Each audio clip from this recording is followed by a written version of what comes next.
ওম শান্তি কোনো কথাত হাৰি নাযাব কেতিয়াও মানসিকভাৱে আপুনি নিজকে কষ্ট নিদিব নিৰাকাৰ পৰম পিতা পৰমাত্মাৰ মহাবাক্য নিজৰ ওপৰত ৰেহেম কৰা নিজৰ ওপৰত দয়া কৰা নিজৰ ওপৰত কৰুণা কৰা দে আমি কি কৰোঁ জানেনে আমি মানসিকভাৱে অস্থিৰতা মানে কি আমি নিজেই নিজক শাস্তি দি আছোঁ আমি আনৰ বাবে নিজে নিজক দুখী কৰি থাকোঁ আমি আনৰ বাবে নিজে নিজক শাস্তি দি থাকোঁ যেতিয়া এজন ব্যক্তিয়ে খং উঠে আপুনি জানেনে তেওঁ সমান শাস্তি আৰু কোনেও খাবলগীয়া নহয় তেওঁৰ প্ৰতিটো কৰ্ম ইন্দ্ৰিয় প্ৰতিটো নাৰ্ভ সিস্টেম ইমান বেছি ভাইব্ৰেণ্ট হৈ যায় যে তেওঁৰ বহু সময়লৈ হয়তো তেওঁৰ খাদ্যই তেওঁৰ ভালকৈ পাচন নহয় ডাইজেষ্ট নহয় আৰু বিভিন্ন ধৰণৰ সাইড এফেক্ট হোৱাৰ সম্ভাৱনা থাকে গতিকে নিজক কষ্ট নিদিব নিজৰ ওপৰত দয়া কৰক নিজৰ ওপৰত কৰুণা কৰক কোনোবাই কিবা কৈছে কৰিছে কৰক সেয়া তেওঁৰ সংস্কাৰ তাৰ বাবে আপুনি নিজে নিজক কিয় দুখ দিয়ে কিয় কষ্ট দিছে হওক কোনোবাই আপোনাৰ মতে চলা নাই ঠিক আছে সেয়া তেওঁ লৈ অহা দুৰ্ভাগ্যৰ সংস্কাৰ বা তেওঁ লৈ অহা লগত লৈ অহা সংস্কাৰ তাৰ বাবে আপুনি নিজে নিজক কিয় কষ্ট দিছে দে গতিকে কেতিয়াও নিজে নিজক কষ্ট নিদিব যিমানে নিজক কষ্ট দিব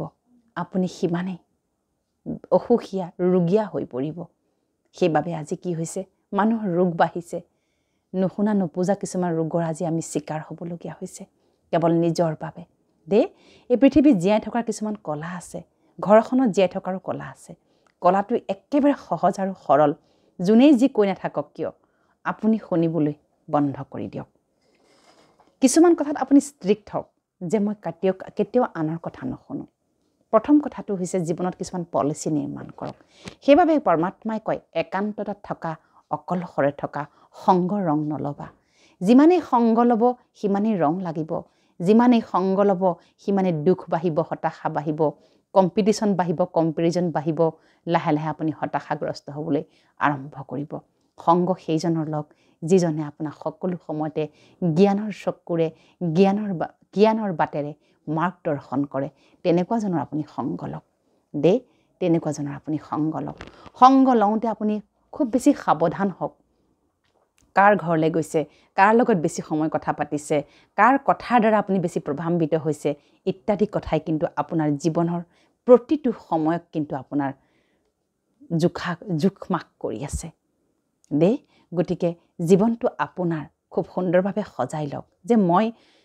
অকলশৰে আহিছোঁ এই পৃথিৱীলৈ মই প্ৰতিটো কৰ্ম একান্ততাত থাকি অকলশৰে কৰিব লাগিব অকলশৰে মানে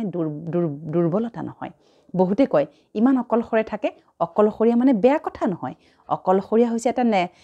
কোনো ধৰণৰ নেগেটিভ কথা নহয় অকলশৰীয়া মানে কিছুমানে একান্ততাত থাকি ভাল পায় একান্ততা হৈছে কি আমি নিজে নিজৰ লগত থকা আপুনি কেনেকৈ অকলশৰীয়া হ'ল আপোনাৰ লগত আপোনাৰ মন বুদ্ধি অনবৰতে চলি আছে তেনেস্থলত আপুনি কেনেকৈ অকলশৰীয়া হ'ল আপুনি ব্যৱসায় কৰক চাকৰি কৰক ঘৰত থাকক সকলোৰ লগত সম্বন্ধ আপুনি নিৰ্মাণ কৰি ৰাখক সকলোৰ লগত সম্বন্ধ আপুনি ভালে ৰাখক কিন্তু নিজক কেতিয়াও কিন্তু আনৰ ওপৰত 100% ঢালি নিদিব দে সেইটোতে আমাৰ আজি বহুত বেছি পৰিৱৰ্তন প্ৰব্লেম হ'বলৈ আৰম্ভ কৰিছে ঘৰে ঘৰে অশান্তি হ'বলৈ আৰম্ভ কৰিছে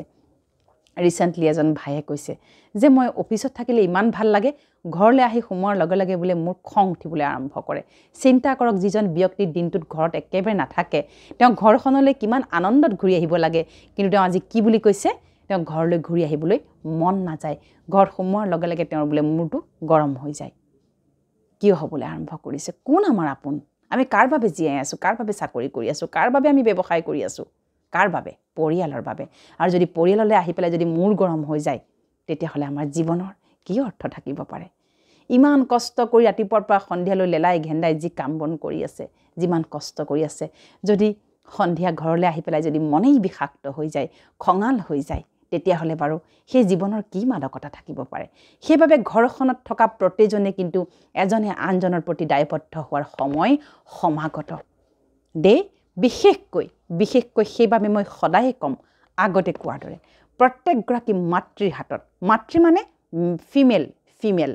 ঘৈণী মাতৃ ছোৱালী যিয়ে নহওক তেওঁলোকৰ হাততে কিন্তু ঘৰখনৰ সম্পূৰ্ণ ভাইব্ৰেশ্যন কিন্তু নিৰ্ভৰ কৰে দে মানক নামানক আপুনি কিন্তু আপোনাৰ হাততে নিৰ্মাণ আছে গতিকে ঘৰখনত যিসকলে জীয়াই আছে একেলগে তেওঁলোকে যেন সুখে শান্তিৰে জীয়াই থাকিব পাৰে তাৰ বাবে আপুনি কিন্তু নিৰ্মাণ কৰিব লাগিব ঘৰখনৰ প্ৰকম্পন ৰাতিপুৱা শুই উঠি সেইবাবে মহাসংকল্প মোৰ এইখন ঘৰ নহয় এইখন মোৰ স্বৰ্গ ইয়াত স্বয়ং পৰম পিতা পৰমাত্মা ঈশ্বৰ আল্লাহ গড ভগৱান পৰমাত্মাই নিবাস কৰে এই ঘৰখনৰ কোনে কোনে সুখ শান্তি আনন্দ শক্তি পবিত্ৰতা দিব্যতা শক্তি জ্ঞান আৰু পৰমাত্মাৰ কৃপা দৃষ্টি এই গোটেই ঘৰখনত বশীভূত হৈ আছে এই ঘৰখন সম্পূৰ্ণভাৱে শান্তি আৰু শীতল হৈ থাকে মোৰ এই ঘৰ স্বৰ্গ মোৰ এই ঘৰত যোনেই প্ৰৱেশ কৰিব তেওঁ এক সাংঘাতিক মহা অনুভৱতাৰ অনুভৱ কৰিব মোৰ ঘৰখনত থকা প্ৰতিটো আত্মা সুখ আনন্দ স্বৰূপ প্ৰতিটো আত্মা শান্ত আৰু শীতল প্ৰতিটো আত্মাই দয়াশীল ক্ষমাশীল প্ৰতিটো আত্মাই এজনে আনজনৰ সহযোগী প্ৰতিটো আত্মাই নিৰোগী মানসিক শাৰীৰিক আৰু আৱেগিকভাৱে স্বতন্ত্ৰ সুখী আৰু শান্ত কওকচোন ক'বলৈ আৰম্ভ কৰক ঘৰখনক তীৰ্থস্থানলৈ ৰূপান্তৰিত কৰক নহ'লে অন্যথা কি হ'ব পাৰে বাৰু কি হ'বগৈ এখন ঘৰতে আচলতে কি হৈছে আমাৰ যিখন ঘৰত থাকোঁ আমি সেইখনকতো আমি স্বৰ্গ বনোৱাৰ সময় সমাগত দেই সেইবাবে সতৰ্ক হওক কোন সংগৰ লগত আপুনি বেছি সময় থাকে লোকৰ আড্ডা লোকৰ চৰ্চা লোকৰ নিন্দা ত্যাগ কৰক যোন যেনেকুৱাই তেওঁ লৈ অহা সংস্কাৰ যোন যেনেকুৱাই তেওঁ লৈ অহা ভাগ্য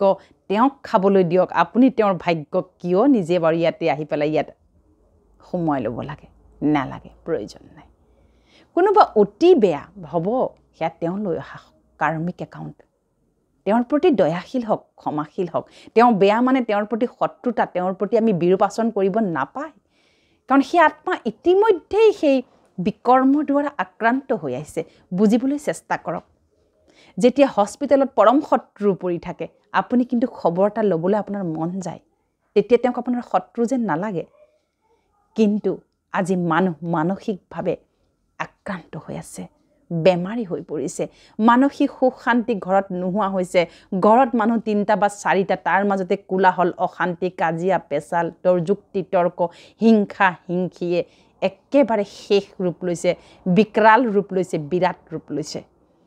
নাপায় একো লগত নাযায় যাব আপোনাৰ কৰ্ম মানে কি পাপ কৰিলে সেইটো নহয় কি লোকৰ চিন্তা ইয়াত লৈ পেলাই আপুনি ওপৰলৈ উৰিব যেতিয়া শৰীৰ ইয়াত পেলাই সেই সোপাই লৈ আকৌ এই পৃথিৱীলৈ আপুনি কিন্তু ঘূৰি আহিবই লাগিব আমাৰ কামেই সেইটো কোনেও ইয়াত বেয়া চিন্তন ভাৱনা ইয়াত এৰি থৈ যাব নোৱাৰে লগত লৈ যাব লাগিব আপোনাৰ ভাৱনা আপোনাৰ ভাগ্য ইয়াত কোনেও খাবলৈ বহি থকা নাই গতিকে সতৰ্ক হোৱাৰ সময় সমাগত